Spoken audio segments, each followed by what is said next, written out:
Ay, naunsa naman yung panahon na kita naman yun nagilas-gilas aning kalaki ha. Di man ganito makapanoklay. Yeah, yun yung style. Tingnan ta gilas-gilas kay abroad daw ta. Pag sure di ha. Dili ko mag-mention og ngalan, pero kabalo ko kabalo ka ani. Pero kabalo. Sa tanan diri mga OFW, apil na ko diha. Charis. Pero apil na ko diha. Dili tanan OFW nagilas-gilas dahi. Kaya nga no, nagkalisod, nagkamuritsing pa mga imidiri lugos, pa mga imidiri magkuhan.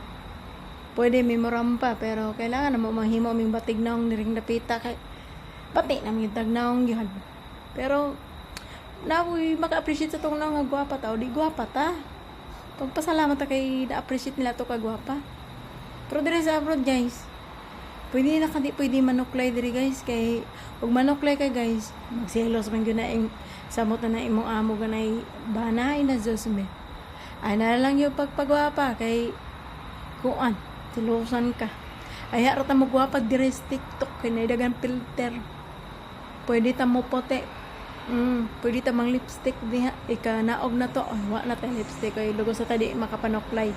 Ay indong tag gilas-gilas ta dire. Why? Naunsa naman yung panahon na karon.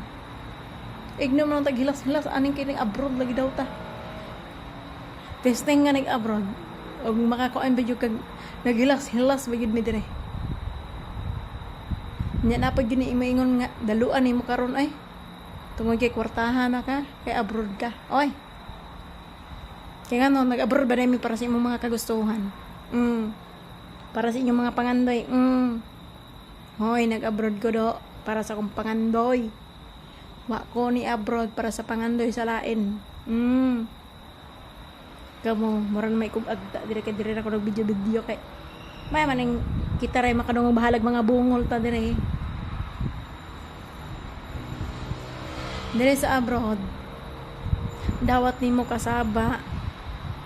May nalagma swerte kag amo kay hinhin kay mo istorya. Pasalamat lang kag makaamo kag buotan. Nga di ka makadawat og taekwondo dire. Pero kini gani uban OFW perti puti ang yung luya. Nya ignon piginig.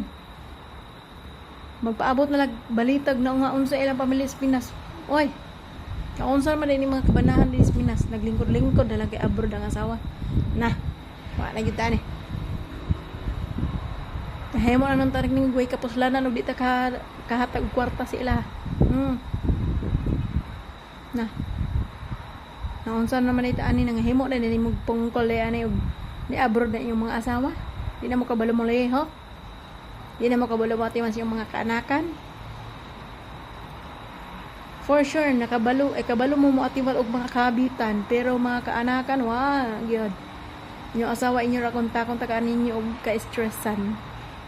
Pero na lang ito pagkalooya sa mga kaasawahan nga ingon ani ang mga bana. Pero te pagka irresponsible. Ang sabay na kanang kaway ka puangod ba. Kung sabiya saya pa naglisod na tag-English ani. Maora to. Maglagot ko ani nagingon-ingon lagi gilas-gilas. Kami pa hinoy na bullshit ani kami pagani halos way katulugan ani. Kay manglupad ni among kaagalunan ay uban yun mem. Kay og mulupad na among agalon mo lupad man pod me dire. Di man pwede nga sila lang na bilar-bilar ikaw nag sleeping beauty ka diha. Di man pwede. Og sila nang himo na sila wakwak diha apil pug ka diha kahimog kawakwak diha. Manglupad na sila lupad pug kag apil didto. Bisag wa na kay buhatonon. Paabuton yun na nimo hantod buntag ug kano sa sila mga tulog. Dili anay mo sila pwede biyaan. Sabot ka? Dili ta mag-ingon na gilas-gilas. Nagtuo man siguro ni mga umantaw nga basta OFW billionaire. Kung saan nag-igit ni diri kwarta. Isa ka pangayo hatag dito. Pangitag pamaagi. Pangitag pamaagi para makapangwarta. Kaya mga OFW diri nagduka. Nagduka, nagpaabot sa mga kuan diha, sugo singka dire. Bilar-bilaran pa na nila diha. Kana mga sentimos diha sa Pinas, ginabilaran na din sa abroad. Oh. Mao bitaw ng uban na abroad maka tuon na lag kadalo kay inyo mapug ignog ingon ana di man makabalo mo appreciate sa katao. Di may mo kabalo magpasalamat ikatag ikaw maghatag di na dai mo kabalo pangumusta ay ra man mo mangumustag kanang kinahanglan ninyo kwarta ikaw man og hatag wa na ipangumusta ay. Dito na pala mangumusta ka ng tingin sweldo na pod. Mas excited pa sila sa kaysa nagtrabaho kaysa sa nangitag kwarta. Mas ano pa na sila, excited pa na sila. Mingon na yung apit na dahil mo isweldo. Palite ko ani be. Mangayo ko ani. Sana all na lang yun. Diyos may marimar. Mga beto ni obang OFW, magkalapag-lapagan na lang nila sa TikTok, magkabuang-buang na lang.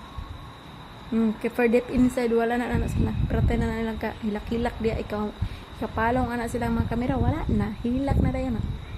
Mamoro to, salamat sa pagtanaw.